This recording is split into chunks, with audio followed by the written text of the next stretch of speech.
Deer everyone, শুভ সকাল। আজকের আয়োজনে থাকছে সবার ভীষণ পছন্দের ভীষণ প্রিয় একটি ভর্তা রেসিপি, কাসকি শুটকি ভর্তা রেসিপি। আমি আজ ভর্তাটা যেভাবে তৈরি করলাম, আপনারা সেম এইভাবে তৈরি করলে বুঝতে পারবেন কত বেশি দুর্দান্ত স্বাদের হয়। আজকের ভর্তাটা কিন্তু আমি সম্পূর্ণই শিলনোড়ায় তৈরি করব। আপনারা একটু এভাবে তৈরি করে দেখবেন কতটা ভালো লাগে। তো এবার আমি রেসিপিটি শুরু করে দেই। আমি শুরুতেই চুলাটা অন করে প্যান বসিয়ে দিয়ে এখানে আমি কাসকি শুটকিটাকে দিয়ে ভালোভাবে শুকনো খোলাতে টেলে নেব। এটা কিন্তু লো হিটে আস্তে আস্তে ভালোভাবে ভেজে নিতে হবে, যাতে করে এটা কালারটা চেঞ্জ হয়ে লালচে হয়ে যায় এবং ভিতরটা একদম মুচমুচে হয়ে যায়। এভাবে একটু ধৈর্য সহকারে কিছুক্ষণ সময় ভেজে নিতে হবে। তো যখন দেখতে বুঝতে পারবেন যে কালারটা চেঞ্জ হয়ে গেছে, তখন কিন্তু এটাকে আমি নামিয়ে নেব। দেখতে পাচ্ছেন কালারটা কিন্তু অলরেডি অনেকটা চেঞ্জ হয়ে গেছে এবং একটি লাল লাল ভাব চলে আসছে। এ পর্যায়ে আমি এটাকে নামিয়ে ফেলবো। তো নামিয়ে আমি এটাকে একটু ঠান্ডা করে নিচ্ছি।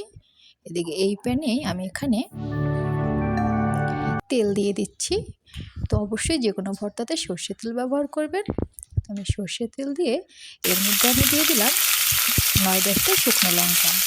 একটু শুকনো লঙ্কাটা একটু ভালোভাবে ভেজে নেব। শুকনো লঙ্কাটা ভাজা হলে এটাকে আমি তুলে নেব।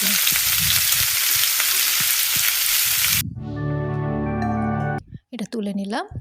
এর মধ্যে আমি দিয়ে দিলাম বড় সাইজের 3-4টা পেঁয়াজ এবং বড় সাইজের একটা রসুনের কোয়া। এটা কিন্তু আমি একদম হালকা করে ভেজে নেব, ডিপ করে ভাজবো না, শুধুমাত্র একটু নরম হলেই হয়ে যাবে। যখন নরম হয়ে কালারটা চেঞ্জ হয়ে যাবে।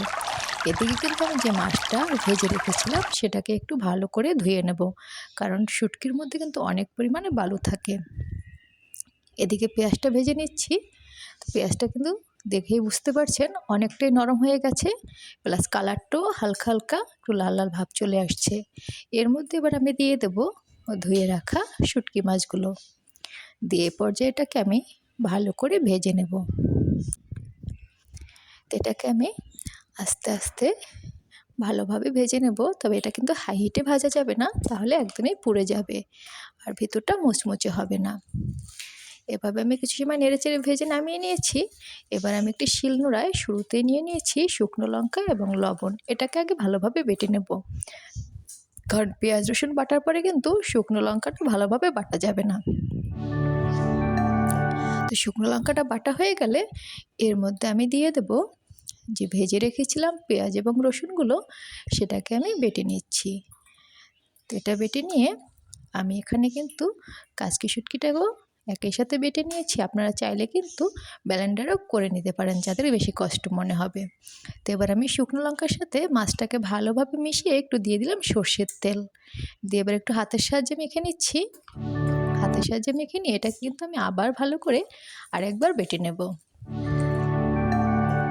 তো বাটা হয়ে গেছে।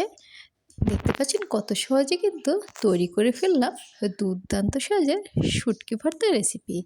আজকের এই ভর্তা রেসিপিটি আপনাদের কেমন লেগেছে অবশ্যই কমেন্ট করে জানাবেন, আর লাইক করতে ভুলবেন না। সবাই ভালো থাকবেন।